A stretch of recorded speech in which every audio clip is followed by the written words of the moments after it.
Good morning बच्चों। I am वंदना दुबे। आज का हमारा टॉपिक है भाषा, बोली, लिपि एवं व्याकरण।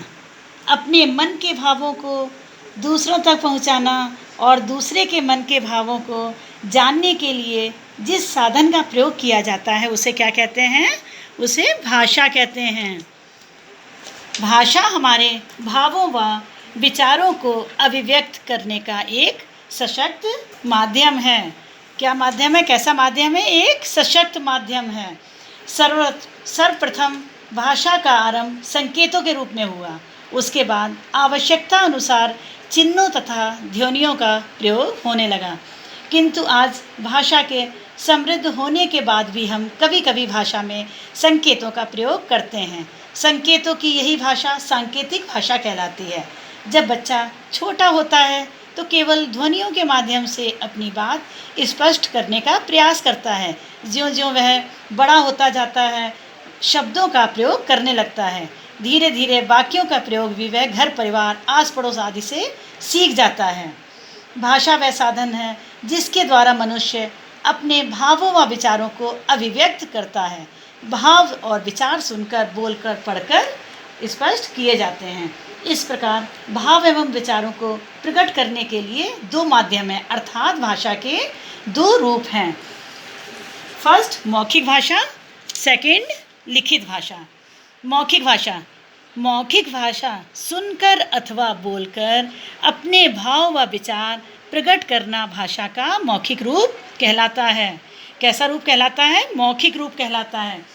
मौखिक रूप के कुछ उदाहरण हम समझेंगे। समाचार सुनना, खेलते समय अपने साथियों को समझाना, दो व्यक्तियों द्वारा आपस में बातचीत करना, ये सब मौखिक भाषा के उदाहरण हैं।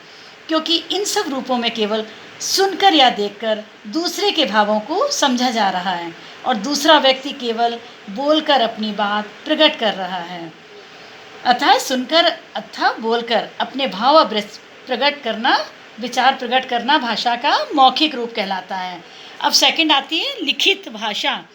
जब पढ़कर तथा लिखकर मन के भावों तथा विचारों को प्रकट किया जाता है तो वह भाषा का कैसा रूप है? लिखित रूप कहलाता है।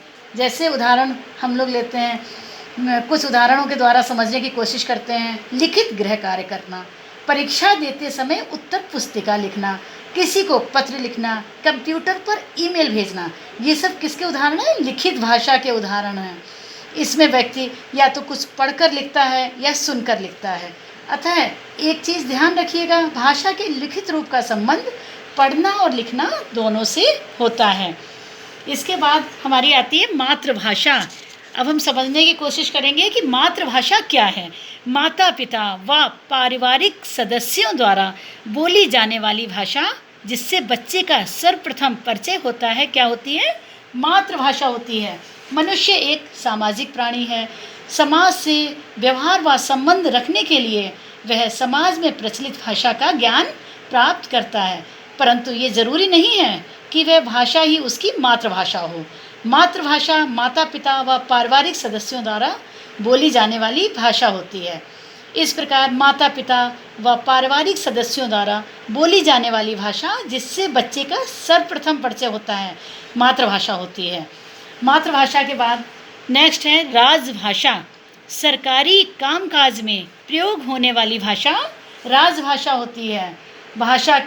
भारत के संविधान में 22 भाषाओं को मान्यता दी गई है। कितनी भाषाओं को मान्यता दी गई है? 22। भारत संघ की राजभाषा होने का गौरव हिंदी भाषा को प्राप्त है। संविधान के अनुच्छेद 343 के अनुसार 14 सितंबर 1949 को हिंदी भाषा को ये सम्मान प्राप्त हुआ। ये दिन हिंदी दिवस के रूप में मनाया जाता है। हिंदी दिवस के रूप में कौन सा दिन मनाया जाता है? 14 सितंबर। ये बहुत ध्यान रखिएगा आप लोग, ये अक्सर परीक्षा में या टेस्ट में या कोई भी आपसे पूछ सकता है। हमारे देश भारत में हिंदी अधिकांशतः सरकारी कार्यालयों में कामकाज में प्रयोग में लाई जाती है। इसके बाद हमारी आती है बोली। नेक्स्ट पॉइंट क्या है? बोली। भाषा का क्षेत्रीय रूप क्या होता है? बोली। भाषा के क्षेत्रीय रूप को बोली कहते हैं। भारत देश में हिंदी की कुछ प्रचलित बोलियां हैं, जैसे हरियाणवी, राजस्थानी, भोजपुरी, ब्रज आदि। बोली के बाद पॉइंट आता है लिपि। नेक्स्ट है लिपि। मौखिक ध्वनियों को लिखित रूप में अंकित करने के लिए निश्चित चिन्हों की व्यवस्था को क्या कहते हैं? लिपि। संसार में बोली जाने वाली प्रत्येक भाषा की एक निश्चित लिपि होती है। हिंदी भाषा की लिपि देवनागरी है। वास्तव में लिखने का तरीका ही लिपि कहलाता है। कुछ भाषाओं की लिपियाँ जैसे हिंदी, नेपाली, संस्कृत, मराठी, इन सब की लिपि कौन सी है? देवनागरी। अंग्रेजी, फ्रांसीसी, जर्मन, स्पेनिश, इन सब की लिपि क्या है? रोमन। उर्दू की लिपि क्या है? फारसी। पंजाबी की क्या है? गुरुमुखी। इसके बाद नेक्स्ट पॉइंट है व्याकरण। व्याकरण वह शास्त्र है जो भाषा के शुद्ध एवं अशुद्ध प्रयोग के नियमों की जानकारी देता है। किसके नियमों की जानकारी देता है? शुद्ध है कि अशुद्ध। रचना के समय यदि हमें नियमों की सही जानकारी नहीं होगी तो हमारे वाक्य शुद्ध नहीं होंगे। इसका ज्ञान किसके द्वारा होता है? व्याकरण के द्वारा होता है। भाषा के नियमों की जानकारी हमें व्याकरण से ही मिलती है। जैसे उदाहरण के लिए हम एग्जाम्पल के थ्रू समझते हैं। जैसे मेरा नाश्ता है, रही माताजी बना। ये वाक्य सुनने में कुछ अटपटा सा लग रहा है क्योंकि ये वाक्य अशुद्ध है। अगर हमको व्याकरण का ज्ञान है तो इस वाक्य को हम तुरंत सही कर लेंगे। व्याकरण के नियम के अनुसार ये वाक्य होगा कि मेरी माताजी नाश्ता बना रही हैं। व्याकरण, लिपि, व्याकरण। अब इसके बाद ये पाठ हमारा ख़त्म होता है। इस प्रकार ये पाठ बोली, भाषा एवं लिपि एवं व्याकरण समाप्त होता है। मैं उम्मीद करती हूँ कि आपको ये पाठ भली भांति समझ आ गया होगा। अब अंत में हम लोग इस पाठ को संक्षेप में दोहरा लेते हैं। भाषा वह साधन है जिसके द्वारा मनुष्य अपने भावों व विचारों को सुनकर, बोलकर, पढ़कर व लिखकर दूसरों तक पहुंचाता है। सेकंड है, भाषा के दो रूप हैं, मौखिक भाषा व लिखित भाषा। इसमें एक चीज़ आपको याद दिला दूं, छोटी कक्षाओं में भाषा के 3 रूप दिए जाते हैं, मौखिक, लिखित और सांकेतिक। पर बड़ी कक्षाओं में मोस्टली 5th के बाद 2 ही रूप दिए जाते हैं।